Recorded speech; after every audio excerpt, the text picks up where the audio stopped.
Cookery சேனலை பார்த்து யார் வேணாலும் சமையல் பண்ணலாம். ஆனா சுவையான சமையல் பண்றது எப்படி? நான் இதயம் நல்லெண்ணெயில சமையல் பண்றேன். ஆஹா ஓஹோன்னு பாராட்டுறாங்க. நீங்களும் இதயம் நல்லெண்ணெயில சமையல் பண்ணுங்க, பாராட்ட வாங்குங்க. தினம் தோறும் வாங்குவே இதயம் இதயம்.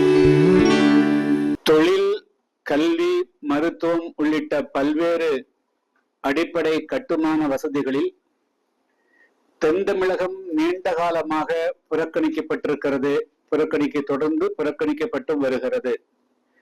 இந்த நிலையில் பல்வேறு தொழிற்சாலைகள் அண்மை காலமாக வந்து கொண்டிருக்கின்றன. ஏற்கனவே சில தொழிற்சாலைகளும் இயங்கிக் கொண்டிருக்கின்றன. தென் தமிழகத்தில் தொழில் வளம் பெருகினால்தான் இங்கு இருக்கக்கூடிய இளைஞர்களுக்கு வேலை வாய்ப்பு கிடைக்கும். ஏனெனில் வடக்கு தமிழகம் அல்லது கோவை போன்ற தொழில் நகரங்கள் போன்ற அல்லாமல் தென் தமிழகத்தில போதுமான அளவிற்கு வேளாண்மையும் கிடையாது, வற்றாத ஜீவநதிகள் எதுவும் இல்லை. வேளாண்மைகளும் முறையாக இல்லாத நேரத்தில் இங்க இருக்கக்கூடிய குறிப்பாக தூத்துக்குடி, திருநெல்வேலி, தென்காசி, விருதுநகர், ராமநாதபுரம், தேனி, திண்டுக்கல் அப்டு புதுக்கோட்டை இருக்கக்கூடிய மாவட்டங்களுக்கு இளைஞர்களுக்கு வேலை வாய்ப்பு அளிக்கக்கூடிய ஒன்று தொழிற்சாலைகள் தான். எனவே அந்த தொழிற்சாலைகள், எந்த தொழிற்சாலைகள் வந்தாலும் அது உள்ளூர் மக்களுக்கு வேலை வாய்ப்பு அளிக்கக்கூடிய தொழிற்சாலைகளாக இருந்திட வேண்டும். ஏற்கனவே தூத்துக்குடி துறைமுகத்தை ஒட்டி பல தொழிற்சாலைகள் இருக்கின்றன. குறிப்பாக கோஸ்டல் எனர்ஜி என்ற மின் உற்பத்தி நிறுவனம் கடந்த 10 ஆண்டுகளாக இங்கே இருந்து வருகிறது. அதே போல அண்மை காலத்தில் வின்ஃபாஸ்ட் என்ற 4000 கோடி ரூபாய் முதலீட்டில் ஒரு கார் தொழிற்சாலையும் இங்கே துவங்கப்பட்டிருக்கிறது. ஒரிசா ஸ்டீல்ஸ், அலாய் ஸ்டீல்ஸ் என்ற ஒரு கம்பெனி இங்கே ஓட்டப்பிடாரம் சட்டமன்ற தொகுதிக்கு உட்பட்ட பகுதியிலே செயல்படுகிறது. இது போன்று அதே போல மகா சிமெண்ட் என்ற கம்பெனி இருக்கிறது. இது போன்று பல கம்பெனிகள் இந்த பகுதியில அண்மை காலமாக வந்து கொண்டிருக்கின்றன. ஆனால் இந்த கம்பெனிகள் அனைத்திலுமே அடிமட்ட வேலைகளான துப்புரவு தொழில் செய்வது, அதே போல கட்டுமான பணிகள், கடினமான பணிகளுக்கு மட்டுமே உள்ளூர் மக்களை பயன்படுத்துகிறார்களே தவிர நல்ல அதிகாரமிக்க பதவிகளுக்கு இங்கு இருக்கக்கூடிய உள்ளூர் மக்களை எடுப்பதில்லை என்ற ஒரு மிகப்பெரிய குறைபாடு இருக்கிறது. கடந்த 3-4 மாத காலமாக தொடர்ச்சியாக நான் தூத்துக்குடி மாவட்டத்தில் பல்வேறு பகுதிகளுக்கு சுற்றுப்பிரயாணம் மேற்கொண்டு வருகிறேன். கடந்த வாரத்திலே விளாத்திக்குளத்தில் சென்றேன். அதுக்கு பிறகு கருங்குளம் ஒன்றியத்தில், அது பிறகு ஸ்ரீவண்டம் ஒன்றியம், நேற்று கூட ஓட்டப்பிடாரம் பகுதிகளுக்கு சுற்றுப்பிரயாணம் கிராமந்தோறும் 10-12 கிராமங்களுக்கு சென்று வருகிறோம். செல்லக்கூடிய எல்லா இடங்களிலேயும் மக்களுடைய குறைபாடுகள் அந்த உள்ளூர் மக்களை திட்டமிட்டு புறக்கணிக்கிறார்கள். உதாரணத்துக்கு வின்ஃபாஸ்ட் என்ற கார் தொழிற்சாலை இருக்கிறது. அது மிக புதிய முத்திற்கு மிக அருகாமல் இருக்கக்கூடிய ஒரு கிராமத்தில் இருக்கிறது. ஆனால் அந்த சுற்று வட்டார கிராம மக்களுக்கு யாருக்கும் ஐடிஐ படித்தவர்களுக்கு யாருக்குமே வேலை கொடுக்கல அப்படிங்கிற அளவுக்கு சொல்லுகிறார்கள். எனவே இந்த குறைபாடுகள் ஒரு மிகப்பெரிய அளவுக்கான ஒரு இந்த பகுதியினுடைய பிரச்சனையாக இருக்கிறது. ஆந்திராவிலிருந்து வரக்கூடியவர்கள், பீகாரிலிருந்து வரக்கூடியவர்களுக்கு அந்த தொழிற்சாலையிலே முன்னுரிமை வழங்கப்படுகிறது. கோஸ்டல் எனர்ஜில அதே போல இப்போ கோஸ்டல் எனர்ஜிக்கு ஏவன்பட்டி என்ற கிராமத்தை சார்ந்தவர்கள் 1000 ஏக்கர் நிலம் கொடுத்திருக்கிறார்கள். அதே போல மேல மருவூர் என்ற கிராமத்தை சார்ந்தவர்கள் 700 ஏக்கர் கொடுத்திருக்கிறார்கள். ஆனால் அந்த ஊர் இளைஞர்களுக்கு ஏதாவது வேலை வாய்ப்பு அங்க இருக்கிறது என்று சொன்னால் இல்லை. எல்லாமே கான்ட்ராக்ட் கொடுத்துறாங்க. கான்ட்ராக்டர் கிட்ட அவங்களுக்கு இருக்கக்கூடியது அடிமட்ட துப்புரவு வேலை தான் இருக்கிறது தவிர நல்ல வேலை எதுவும் கிடையாது. இதேபோல வின்ஃபாஸ்ட் தொழிற்சாலையும் ஐடிஐ படித்தவர்களுக்கு நிறைய பேருக்கு வேலை வாய்ப்பு கொடுத்திருப்பதாக சொன்னார்கள். ஆனால் நான் கடந்த 1 மாத காலமாக திரட்டிய தகவல்ல இந்த தென் தமிழகத்தில், அது குறிப்பாக ஓட்டப்பிடாரம் பகுதியில் இருக்கக்கூடிய அந்த சாமிநத்தம் பகுதியில் தான் அந்த தொழிற்சாலை இருக்குது. ஆயிரக்கணக்கான இளைஞர்கள் இந்த ஓட்டப்பிடாரத்துல ஐடிஐ படித்தவர்கள், தேவதொழிலாளர் சமுதாயத்தை சார்ந்தவர்களுக்கார்கள், மற்ற சிறுபான்மை சமுதாயத்தை சார்ந்தவர்களுக்கிறார்கள். ஆனால் ஒருத்தருக்கு கூட அந்த ஒரு முக்கியமான வேலைகள் உற்பத்தி செயல கொடுக்கல அப்படிங்கிற ஒரு மிகப்பெரிய குறைபாடு இருக்குது. இது எனவே முதல்ல நம்ம இந்தி வேண்டான்னு போராட்டம் நடத்துற அரசாங்கம் இருக்குது. ஆனால் இந்தி பேசக்கூடியவர்கள் வேண்டான்னு அவங்க சொல்றதில்ல. அதனால வந்து என்ன நடக்குது அப்படின்னா 1000 கோடியில 2000 கோடியில 4000 கோடியில தொழிற்சாலைகள் துவங்கப்பட்டதாக பெருமை பேசிக் கொள்ளக்கூடிய அரசு அந்த தொழிற்சாலைகள் துவங்கப்படுகின்ற பொழுது அந்த உள்ளூர் மக்களுக்கு முக்கியத்துவம் கொடுத்து அங்கு படிக்கக்கூடிய ஏழை மக்கள், எளிய மக்கள், தகுதி வாய்ந்தவர்களை அவர்களை உருவாக்கியவர்களுக்கு வேலை வாய்ப்பு கொடுப்பதற்கு பதிலாக அவர்களை முற்றாக புறக்கணிக்கப்படக்கூடிய ஒரு சூழ்நிலை நம்முடைய தூத்துக்குடி மாவட்டத்தில், அதே போல கங்கை கொண்டான் பகுதியிலேயே இருக்குது. இது மாதிரி பல பகுதிகள் இருக்குது. அதனால வந்து மொத்தமா இனிமேல் எந்த தொழிற்சாலைகள் வந்து தென் தமிழகத்தில் துவைக்கிறாலும் சரி, ஏற்கனவே துவங்கப்பட்டிருக்கக்கூடிய தொழிற்சாலைகளிலும் கண்டிப்பாக உள்ளூர் மக்களுக்கு முக்கியத்துவம் கொடுத்து அவர்களுக்கு நிரந்தரமான வேலை வாய்ப்புகளை கொடுக்கப்பட வேண்டும் என்று வலியுறுத்தி, இதுக்கு ஒரு சட்டமே தமிழ்நாடு அரசு இயற்ற வேண்டும் என்று வலியுறுத்தி புதிய தமிழகம் கட்சியின் சார்பாக செப்டம்பர் மாதம் 30ஆம் தேதி அன்று ஆயிரக்கணக்கான மக்களை திரட்டி வந்து இங்க நாங்கள் வந்து ஒரு போராட்டத்தை நடத்துவதற்கு வந்து முடிவு செய்திருக்கிறோம். அதே போல இந்த பொட்டலூர் அணியில 3 மீன் கழிவு ஆலைகள் வந்து துவங்கப்பட்டு அது வந்து அந்த பகுதி மக்களுக்கு மிகப்பெரிய பாதிப்பு உண்டாக்குது. அந்த ஆலைகளையும் மூட வேண்டுங்கிறது வேண்டுகோள். அதனால முக்கியமா புதிய தொழிற்சாலைகளை வந்து முதலீட்டோடு தொடங்குவது முக்கியம் அல்ல. அது தொடங்குவதே இங்க இருக்கக்கூடிய தென் தமிழகத்தில் விவசாயமும் இல்லாம வேறு எந்த தொழிலும் இல்லாம இவர்கள் கோயம்புத்தூருக்கும் திருப்பூருக்கும் பிற பகுதிகளுக்கும் இடம்பெயரக்கூடிய அவல்நிலை இருக்குது. அதை தடுத்து நிறுத்துவதற்காகத்தான் அந்த தொழிற்சாலைகளே வருகின்றன. ஆனால் அந்த உள்ளூர் மக்களுக்கு அந்த தொழிற்சாலைகள் வேலை கொடுக்காமல் அந்த மக்களை புறக்கணிக்கிறார்கள். எனவே இதுக்கு வந்து தமிழ்நாடு அரசு இனிமேல் எந்த தொழிற்சாலைகள் துவங்கினாலும் உள்ளூர் மக்களுக்கு தான் முக்கியத்துவம் கொடுக்கப்பட வேண்டும் என்ற விதிமுறைகளோடு அந்த தொழிற்சாலைகள் தொடங்கப்பட வேண்டும். ஏற்கனவே இருக்கக்கூடிய தொழிற்சாலைகளும் அந்த விதிமுறைகளை பின்பற்ற வேண்டும் என்று வலியுறுத்தித்தான் வந்து செப்டம்பர் மாதம் 30ஆம் தேதி புதிய தமிழகம் கட்சியினுடைய முன்னெடுப்பில் தலைமையில் இந்த ஆர்ப்பாட்டம் தூத்துக்குடி மாவட்ட ஆட்சியர் அலுவலகம் முன்பாக வந்து ஆர்ப்பாட்டம் நடைபெற இருக்கிறது. அடுத்ததுங்க, நான் வந்து தொடர்ச்சியா வந்து இந்த பகுதியில தூத்துக்குடி மாவட்டத்தில் விளாத்திக்குளம், புதூர், அதே போல நம்முடைய பகுதியில் சுற்றுப்பயணம் போனதுல பல புகார்கள் இருக்குதுங்க. விளாத்திக்குளம் ஊராட்சி ஒன்றியத்துல கீழவைப்பாய் ஊராட்சியில ஸ்ரீ வைகுண்ட பெருமாள் புரம் அப்படிங்கிற ஒரு கிராமத்துல 437 நம்பர் சர்வே நம்பர் கண்மாய்ங்க. அந்த கண்மாயை சுற்றி வந்து 300 ஏக்கர் நன்சை நிலம் இருக்குது, அதே புன்சி நிலங்கள் இருக்குது. ஆனால் இந்த கண்மாய்க்கு வரக்கூடிய வரத்தை அங்க இருக்கக்கூடிய மேரி அதாவது வந்து சால்ட் மாரித்தாய் சால்ட் நிறுவனம் வந்து கம்ப்ளீட்டா ஏறக்கூடிய ஒட்டுமொத்தத்துல அந்த குளம், அதுக்கு வரக்கூடிய வரத்து கால்வாய், சுற்றி இருக்கக்கூடிய புறம்போக்கு நிலங்கள் ஏறக்கூடிய 300 ஏக்கர் நிலங்களை வந்து அவங்க ஆக்கிரமிச்சதாக தகவல் வருதுங்க. அந்த புகார் இடத்துல கொடுத்துக்கிறாங்க. அந்த நிலத்தை மீட்க வலியுறுத்தி தொடர்ந்து வந்து அந்த மக்கள் வந்து மாவட்ட ஆட்சியரை சந்திச்சுக்கிறாங்க. அதே நீதிமன்ற வழக்கத்தை கொடுத்துருக்கிறாங்க. இருந்தாலும் கூட அந்த தனியார் கம்பெனிக்கு சாதகமாகத்தான் வந்து மாவட்ட வருவாய்த்துறை அதிகாரிகள் நடந்து கொள்கிறார்கள் தவிர அந்த ஏழை எளிய மக்களுடைய விவசாயங்கள் பாதிக்கப்படாமல் இருக்கக்கூடிய வகையில நீர்நிலை ஆக்கிரமிப்பை வந்து அகற்றி அந்த மக்களுடைய வாழ்வாதாரத்தை பாதுகாக்க தவறுகிறார்கள். எனவே இந்த விஷயம் குறித்தும் அந்த ஆர்ப்பாட்டத்திலே வந்து நாங்கள் வந்து குரல் கொடுப்போம். அடுத்ததுங்க,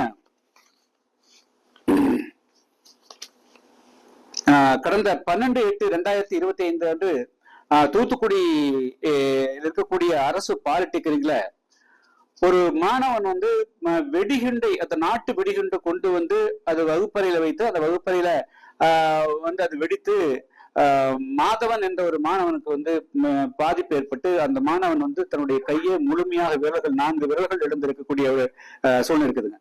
ஆனா இதுவரையிலும் வந்து முறையான எஃப்ஐஆர், இந்த கொண்டு வந்த மாணவன் வந்து யாரு, எதுக்கு கொண்டு வந்தா, ஒரு கல்லூரிக்கு வந்து இது மாதிரி வெடிகுண்டு கொண்டு வரலாமா, அதுக்குண்டான ஒரு நடவடிக்கை கூட எடுக்காம இருக்கிறாங்க.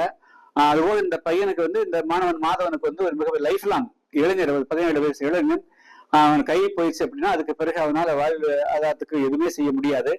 எனவே அவனுடைய வாழ்வாதாரத்துக்கு வந்து மாற்று வழியை வந்து மாவட்ட நிர்வாகம் தமிழ்நாடு அரசு செய்தனும். அதே போல வெடிகுண்டை கொண்டு வந்தவர்கள் மீது வந்து கடுமையான நடவடிக்கை எடுத்து இவ்வாறு பள்ளி கல்லூரிகளில் மீண்டும் வந்து இந்த மாதிரி கலாச்சாரங்கள் வந்து முதல் சாதிய கலாச்சாரம் இப்பொழுது வந்து இந்த அளவுக்கு வந்து ஒரு வன்முறை கலாச்சாரங்கள் கல்லூரிகளிலே பரவுவது, இதையெல்லாம் வந்து தடுக்கிறதுக்கு நடவடிக்கை எடுக்கணும். ஆனால் அந்த எஃப்ஐஆர்ல குற்றவாளி யார் அப்படிங்கிறதும் இது வெடிகுண்டு அப்படிங்கிறதையும் ரெண்டையுமே அந்த பாலிடெக்னிக்கும் மறைக்கிறாங்க, போலீஸும் மறைக்கிறதாக சொல்லப்படுகிறது. இது வந்து அது வந்து தவறான நடைமுறை. இது போல வந்து காவல்துறையும் வந்து இந்த மாதிரி வழக்குகள்ல வந்து ஒரு குற்றவாளிகளை பாதுகாப்பு நடவடிக்கை எடுக்கிறதா வந்து மாணவர்கள் மத்தியில மீண்டும் மீண்டும் இது போன்ற வன்முறையில் ஈடுபடுவதற்கு ஏதுவாக இருக்கிறது. அதனால் உடனடியாக அதுக்கு சம்பந்தப்பட்ட அந்த மாணவர் கொண்டு வந்த மாணவர் மீது கடுமையான வழக்கு பதிவு செய்யணும். பள்ளி கல்லூரிகளில் தென் தமிழகத்துல தூத்துக்குடி, திருநெல்வேலி மாவட்டங்கள் ஏற்கனவே பல இடங்கள் இந்த மாதிரி பிரச்சனைகள் பரவி வருகிறது. இது இன்னும் ஒரு உச்சகட்டமாக வெடிகுண்டு வரக்கூடிய அளவுக்கு மோசமான நிலை இருக்கிறது. அதனால் கடுமையான நடவடிக்கை எடுக்க வேண்டும் என்று நான் வலியுறுத்துகிறேன். மேலும் அந்த மாணவனுக்கு உரிய நஷ்டீடு அந்த குடும்பம் அவங்களுடைய 1989 SC/ST அட்ராசிட்டி ஆக்ட் படி அவங்களுடைய சொத்தை பறிமுதல் செய்த இவங்களுக்கு நஷ்டீடு கொடுக்கலாம். அதான் 1989ஆம் ஆண்டு வன்கொடுமை தடுப்பு சட்டம் மற்றும் 1992 அதனுடைய விதிகளின்படி அந்த யாரு பாதிப்பு உண்டாக்குனாங்களோ பாதிப்பு அடைந்தவர்களுக்கு அவருடைய சொத்தை பறிமுதல் செய்து கொடுக்கலாம் அப்படிங்கிறது அவருடைய விதிமுறை இருக்குது. அந்த அரசும் அவங்களுக்கு உரிய நட்டீடு கொடுக்கணும். அந்த பையனுக்கு வாழ்வாதாரத்துக்கு ஒரு அரசு வேலை கொடுக்கணும். அதே போல அந்த அவங்களுடைய சொத்தை பறிமுதல் செய்தும் கொடுத்தா தான் இது எதிர்காலத்தில் இந்த தவறு நடக்காம தடுக்க முடியுங்க. அப்புறம் நேற்று நாங்க கீழத்தட்டப்பாறை, மேலத்தட்டுப்பாறை உட்பட பல கிராமங்களுக்கு சொன்னாங்க. பல கிராமங்களில் வீட்டு மனைகளே இல்லைங்க. ஒரு மேலத்தட்டப்பாறையில 58 குடும்பங்கள் முக்கியமான இடத்துல இருந்துட்டு இருக்கிறாங்க. அவங்களுக்கு 15 தலைமுறை இருக்கிறதா சொல்றாங்க. அவங்களுக்கு கேட்டா எங்களுக்கு தூத்துக்குடி மாவட்ட வட்டாட்சியர் அலுவலகத்துல பட்டா ரெடிங்கிறாங்க. ஆனா பட்டா கொடுக்காமயே அந்த மக்களை தொடர்ந்து எடுத்துட்டு ஒவ்வொருத்தரும் விஏ லஞ்சம் காக்கிறது, ஆர்ஐ லஞ்சம் காக்கிறது, தாசர் லஞ்சம் காக்கிறது, இது போல ஊழல் மலிந்து அந்த மக்களுக்கு 15 தலைமுறையாக குடியிருக்கக்கூடியவர்களுக்கு வீட்டு மனை கூட கொடுக்காத ஒரு நிலை இருக்கிறது. இதெல்லாம் மாவட்ட நிர்வாகம் சரி செய்யணும். முக்கியமாக நான் வலியுறுத்தக்கூடிய அதாவது இந்த உள்ளூர் வாசிகளுக்கு புதிய தொழிற்சாலைகள் தொடங்கக்கூடிய எல்லா காலகட்டத்திலும் அதை ஒரு கட்டளையாக இட்டு அதை ஒரு நிபந்தனையாக விதித்து இனிமேல் தொழில் தொடங்குவதற்கு அனுமதி அளிக்கணும். தொடங்கக்கூடிய தொழிற்சாலைகள் உடனடியாக அந்த நிபந்தனை அந்த நிறைவேற்ற வேண்டும். அதாவது உள்ளூர் வாசிகளுக்கு வேலை வாய்ப்பு அளிக்கணும். குறிப்பாக அனைத்து சமுதாயத்திலும் இருக்கணும். ஒரே குறிப்பிட்ட சாதி இருக்கக்கூடாதுங்க. அது ரொம்ப முக்கியமானது. இதை நான் வலியுறுத்துகிறேன். அதான் பாலிடெக்னிக், ஐடி 2 தான். பாலிடெக்னிக் படிச்சவங்க நிறைய பேர் இருக்கிறாங்க. என்ஜினியர் படிச்சவங்க கூட இருக்கிறாங்க அந்த ஏரியாவில். சாமிநாத்து சேர்ந்து புதிய முத்தூர்ல நேற்று லிஸ்ட் கொடுத்தாங்க. ஏவின் பட்டியல கொடுக்குறாங்க. எல்லாருமே கொடுக்குறாங்க. ஆனா உள்ள போனா ஏதாவது ஒரு காரணத்தை சொல்லி நிராகரிக்கிறாங்கன்னு சொல்றாங்க. சர்டிபிகேட் SSLC கூட கொண்டான்னு சொல்றாங்க. சாதி பார்த்தோன்னா புறக்கணிக்கப்படுகிறதாக அவங்க சொல்றாங்க. அது ஐடிக்கும் டிப்ளமோ, பாலிடிக்ஸ்க்கு, இன்ஜினியரிங் எல்லாமே ஒரே கேட்டகரி தானே. மினிமம் ஐடி இருந்தாலே போதும். பாலிடெக்னிக் 2 ஒன்று தான் பெருசு சொன்னாங்க. 2ஆம் டூல்ஸ் அவங்களுக்கு சில இயந்திரங்கள் என்ன மேக்ஸிமம் ரோபாட்டிக் தான் ஹேண்டில் பண்ணும். இவங்க அசிஸ்ட் தான் பண்ணுவாங்க. ஸோ மினிமம் எக்ஸ்பீரியன்ஸ் நாலேஜ் இருந்தாலே போதும். அதனால அவங்களுக்கு சர்டிபிகேட் இருந்தா அவங்க படிச்சிருந்தாங்கன்னா அவங்களை மீண்டும் பயிற்சி கொடுத்து அவங்கள பண்ணலாம். ஆனா சர்டிபிகேட்டை கொண்டு வர சொல்றது, சர்டிபிகேட் பார்த்துட்டு மீண்டும் கூப்பிடுற சொல்லி திருப்பி அனுப்புறாங்க. தூத்துக்குடி பாலிடெக்னிக்ல 250 பேர் மாணவர்கள் எடுத்துக்கொண்டு சொன்னாங்க. பட் ஆனா அது இந்த தென் தமிழகத்துல தேவேந்திர வேளாளர் தான் அதிகமானவங்க. அவங்க ஒரு 10 பேரும் கூட உள்ள போலிங்கிறாங்களே. நான் எல்லா கிராமத்திலும் விசாரிச்சுனேன். அவங்கள யாரு என்ன அப்படிங்கிறது கம்ப்ளீட்டா வெள்ளை அறிக்கை கொடுக்கணும். அந்த ஒருத்தர் பிஆர் ஒருத்தர் பேசினார் இல்லைங்களா, அவங்க 250 பேரு எந்த பாலிடெக்னிக் படிச்சவங்க, அது என்னென்ன சமுதாயத்தை சேர்ந்தவங்க கொடுக்கணும். நான் முதல்வன் திட்டத்துல அந்த இதுல பதிவு பண்ணி தான் முன்னுரிமை கொடுத்து எடுத்ததா சொல்றாங்க. இல்ல அப்படி எல்லாம் சொல்றேன், அதெல்லாம் சொல்றேன். அரசே முறைகேடா இல்ல அதாவது இல்ல அப்படி சொல்றாங்க. ஆனால் கள நிலவரம் அதுபோல இல்லை. அதாவது அவர்கள் அப்படி சொல்லுகிறார்கள், கள நிலவரம் அதுபோல இல்லை. இந்த சமுதாயத்தை சார்ந்தவர்கள் யார் ஒரு 10 பேரும் கூட அவங்க படிச்ச படிப்புக்கு பிஇ அல்லது டிப்ளமா படித்த படிப்புக்கு உண்டான வேலைக்கு உள்ளெடுக்கல. சான்றிதழ் கொண்டு வர சொல்றாங்க, நிராகரிக்கிறாங்க அப்படிங்கிறது தான் புகார் வருது. 250 பேர்ல ஒருவேளை இவங்களுக்கும் ஒரு 40-50 பேர் சேர்த்து இருந்துக்கிறாங்க அப்படிங்கிற ஆதாரத்தோட கொடுத்தால் நாம் அதை ஏத்துக்கிறோம். அது இல்லாத பட்சத்தில் அந்த குற்றச்சாட்டு ஸ்டாண்ட் ஆகுது. அது மட்டும் இல்ல, முதல்ல இதே கோஸ்டல் எனர்ஜில 1000 ஏக்கரா ஏஎம் இப்படி கொடுத்துக்கிறாங்க. அவன் ஒரு 700-800 ஏக்கரா மேல மத கொடுத்துக்கிறாங்க. அவங்க வெறும் துப்புரவு தானே பயன்படுத்துறாங்க. பாக்கி எல்லாமே இந்திக்காரத்தானே எடுத்துக்கிறாங்க. ஒரிசா சீல்ஸ் அப்படித்தானே சொல்றாங்க. நல்ல வேலைக்கு இவங்க கட்டுமான வேலை வைக்கிறாங்க. அது ஒரு ஸ்டேஜுக்கு மேல கம்ப்ளீட்டா வெளி மாநிலத்துக்காரர் எடுத்துறாங்க. முதல்வர் கொடுத்த தகவல் தவறுங்கிறீங்களா சார்? எனக்கு கிடைத்த தகவலுடைய அடிப்படையில வின்ஃபாஸ்ட் ஃபேக்டரியில எடுத்ததுல 250 பேர் எடுத்தா சொல்லப்படுதில்ல. அந்த 18% வைத்தால் கூட அந்த 18% வந்து ஷெட்யூல்டு காஸ்ட் இல்ல, தேர்ந்தெடுத்த தேர்தல் வேளாளர் இல்ல, ஆதாரம் கொடுத்தாங்க ஏத்துக்கிற அவ்வளவுதான். வெள்ளை அறிக்கை வேணும் அப்படிங்களா? அதாவது வந்து ஆதாரபூர்வமா இது இத்தனை பேர் எஸ்சி இருக்கிறாங்க, பிசி எம்பிசி இருக்கிறாங்க, அது முறையா நாங்க ஒரு சாதி யாரும் எடுக்கல, எந்த சாதியும் புறக்கணிக்கல, ஒரு சாதிக்கு முக்கியத்துவம் கொடுக்கல, எந்த சாதியும் புறக்கணிக்கவில்லை, எல்லாரும் பேலன்ஸா இருக்கிறாங்க அப்படின்னு சொல்லணும். தென் தமிழகத்துல எல்லா சமுதாயம் தான் பாதிக்கப்படுறாங்க, ஒரு சமுதாயம் கிடையாதுங்க. 100 ஏக்கர் விவசாயிக்கும் வந்து பாதிப்பு இருக்குது. ஏன்னா பெரிய அளவுக்கு வந்து அது நேரத்தை வித்தாத்தா உண்டு தவிர அதர்வைஸ் அவன் விவசாயத்தை நம்பி ஒன்றும் பண்ண முடியாது. சோ எல்லா சமுதாயம் மிங்கிலா இருக்கணும். சார், அமெரிக்கா இந்திய இறக்குமதி பொருளுக்கு 50% வரி விதிச்சிருக்காங்க. இந்தியா வந்து சீ ஃபுட் ஏற்றுமதி வந்து ரொம்ப பாதிச்சு, குறிப்பா தமிழ்நாடு, தூத்துக்குடி உட்பட மிகப்பெரிய அளவில் ஒரு பாதிப்புக்குள்ளாகும். 500 டன் வரைக்கும் ரிட்டர்ன் வரக்கூடிய சூழ்நிலை சார். அதாவதுங்க இது வந்து ஒரு மிக மிக எதிர்பார்க்காத ஒரு அசாதாரணமான ஒரு சூழல். இதை வந்து இந்திய இருக்கக்கூடிய தொழில் முனைவோர் சந்தித்தே தீர வேண்டும். இதை வந்து வெறும் பொருளாதார முடக்கம் என்று மட்டும் பார்க்கக்கூடாது. இதை வந்து ஒரு யுத்த காலகட்டமாகத்தான் பார்க்கணும். எனவே வந்து வரக்கூடிய காலகட்டங்களில் இதை விட மோசமாக கூட சூழ்நிலைகள் உருவாகலாம். இதோட நல்லாவும் இருக்கலாம். ஆனா அமெரிக்காவினால தொடர்ந்து வந்து இந்தியாவினுடைய பொருட்களை, அனைத்து பொருட்களையும் நிராகரிக்க முடியும், வரி விதிக்க முடியுமா அப்படிங்கிற கேள்விக்குறி இருக்குதுங்க. ஏன்னா பல விஷயங்கள்ல எலக்ட்ரானிக் ஐட்டம்ஸ் இதெல்லாமே வந்து நம்முடைய இந்தியாவிலிருந்து செல்லக்கூடியதான் அவங்க நம்பி இருக்க வேண்டி இருக்குது. அவர் வந்து அங்க உள்நாட்டிலும் நிச்சயமாக எதிர்ப்பை சம்பாதிக்கக்கூடிய சூழ்நிலைகள் உருவாகும். அப்போ ரிலாக்ஸ் பண்ணலாம். இது ஒரு இடைப்பட்ட ஒரு சிரமமாகத்தான் இருக்குமா என்று நான் கருதுகிறேன். அதே சமயத்துல தொழில் முனைவர் இப்ப திருப்பூர்ல பின்னலாடை பாதிப்பு வருதுங்க, ஆம்பூர், வேலூர், ராணிப்பேட்டையில தோல் சம்பந்தமா பிரச்சனை வருதுங்க, திருச்சி பகுதியில, மணப்பாறை பகுதியில கம்ப்ளீட்டா இது செயற்கை வைரம் ஆச்சுங்களா, அந்த அது பாதிப்பு வருது. நம்முடைய தூத்துக்குடி பகுதியில வந்து நம்ம இது அதாவது வந்து சீ ஃபுட்ஸ் பாதிப்பு இருக்குது. எனவே மோரால்லஸ் எல்லா ஒரு 50,000 கோடி ரூபாய்க்கான அமெரிக்காவுக்கு ஏற்றுமதி பாதிப்பு வரதான் செய்யுது. இதை வந்து ஒரு தற்காலிகமாக எல்லா தொழில்முறையும் சேர்ந்துதான் நாம் வந்து இதைய சமாளிக்கணும் என்று சொன்னால், இது இந்தியாவினுடைய இறையாண்மை சம்பந்தப்பட்ட விஷயம், இந்தியாவினுடைய கௌரவம் சம்பந்தப்பட்ட விஷயம். இந்தியா எந்த நாட்டோடு தொடர்பு வைக்கணும், வர்த்தகம் செய்யணும், யாரோட வர்த்தகம் செய்யக்கூடாது என்று எங்கோ யாரோ உட்கார்ந்து வந்து டிக்டேட் பண்ணா அது காலனி அதிகமாக போயிடும். ஆனா இந்தியாவுடைய கௌரவத்தை எந்த காலத்துல நம்ம விட்டு கொடுக்க வேண்டிய அவசியமே கிடையாது. அதனால இதுல வந்து இந்தியா வந்து துணிஞ்சு நிக்கணும். நிச்சயமாக இந்த பிரச்சனை தொடராது. இது வந்து அடுத்த நிலைக்கு இந்தியா போல உற்பத்தியாளர்களால இதை தாக்கு பிடிக்க முடியும். தற்போது வந்து அவங்க உற்பத்தி பண்ணது சில நஷ்டங்கள் வரத்தான் செய்யும். ஆனால் உள்நாட்டு சந்தையை, லோக்கல் மார்க்கெட்டை வந்து என்ன 142 கோடி பேர் இருக்கிறோம். இந்த லோக்கல் மார்க்கெட்டையும் அவங்க ஸ்ட்ரென்தன் பண்ணணும்.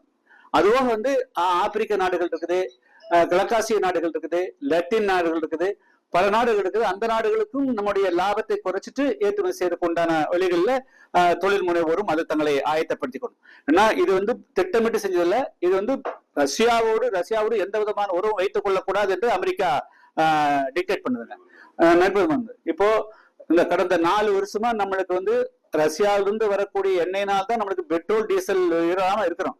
இல்லைன்னா இன்னைக்கு வந்து பெட்ரோல் டீசல் 200 ரூபாய், 250 ரூபாய், 300 ரூபாய்க்கு போயிருக்கும். சோ இந்தியாவுடைய பொருளாதாரமே அங்கிருந்து வரக்கூடிய அந்த குறைந்த விலைக்கு வாங்குறதுனாலையும், சப்சிடியில வாங்குறதுனாலையும், ரூபாயில வாங்குறதுனாலையும் நம்மளால ஸ்டேபிளா இருக்க முடியும். அதை ஸ்டெபிலைஸ் அதை வந்து டீஸ்டெபிலைஸ் பண்ணிட்டோம்னா இந்தியா வந்து மிகப்பெரிய சிக்கலுக்கு போயிருங்க. ஏன்னா பெட்ரோல் டீசல் விலை உயர்ந்துச்சுன்னா பாக்கி எல்லா பொருள்களையும் பன்மடங்கு உயர்ந்து போயிடும், எல்லாருடைய வாழ்க்கையை பாதிக்கும். அதனால இப்ப இது வந்து குறிப்பிட்ட சில பேருக்கு பாதிப்பு இருக்குது, தொழிலாளர்களுக்கு பாதிப்பு வரலாம். அது வந்து கொஞ்சம் கஷ்டமா தான் இருக்குது. இருந்தாலும் கூட அது நம்முடைய தொழில் முனைவோர்கள் அதை சமாளிக்க முடியும். அவர்கள் திறமையானவர்கள் அப்படின்னு நான் நம்புறேன். இந்திய அரசாங்கம் என்ன முடிவு இல்ல, அதாவது இந்திய அரசாங்கம் உடனடியாக ஒன்றும் எடுக்க முடியாதுங்க. இப்ப வந்து அதுக்கு பதிலாக வந்து இப்ப வந்து அமெரிக்காவோட விட்டுட்டு இப்ப வந்து ரஷ்யா மற்றும் சீனாவோடு நம்முடைய நாடு வந்து பெரிய உறவை வெளிப்படுத்துறாங்க. சோ இது நேச்சுரலாவே அது ஒரு வழி பிறக்கும் வந்து இந்தியா வந்து இந்த ஒரு பெரிய நஷ்டத்துக்கு ஆளாகக்கூடியவர்களுக்கு அந்த சப்சிடி வந்து கொஞ்சம் கொடுத்து அவங்களையும் கை தூக்கி விடணும். சிறு சிறு முதலாளிகள் அவர்கள் வந்து இதை நம்பி மட்டுமே இருக்கக்கூடியவர்கள் இருப்பாங்க. அவங்களுக்கு அந்த டாக்ஸ் பெனிஃபிட் ஒன்று இருக்குதுங்க. அதை வந்து கொஞ்சம் ஏர்லியா கொடுத்து ரிட்டர்ன் கொடுத்து அவங்கள வந்து காப்பாற்றலாம். அதுவும் செய்யலாம். டாக்ஸ் பெனிஃபிட் கொடுக்கலாம். அவங்களுக்கு சலுகை கொடுக்கலாம்ல இந்த ஏற்றுமதியாளர்களுக்கு? இல்ல எடுத்தோட இப்பதான் வந்திருக்குதுங்க. இது வந்து ஒரே ஒரு லாட்லயே இந்த கம்பெனி எல்லாம் மூழ்கிறார் ஆச்சுங்களா. இது வந்து இன்னும் பொறுமையா போகும்.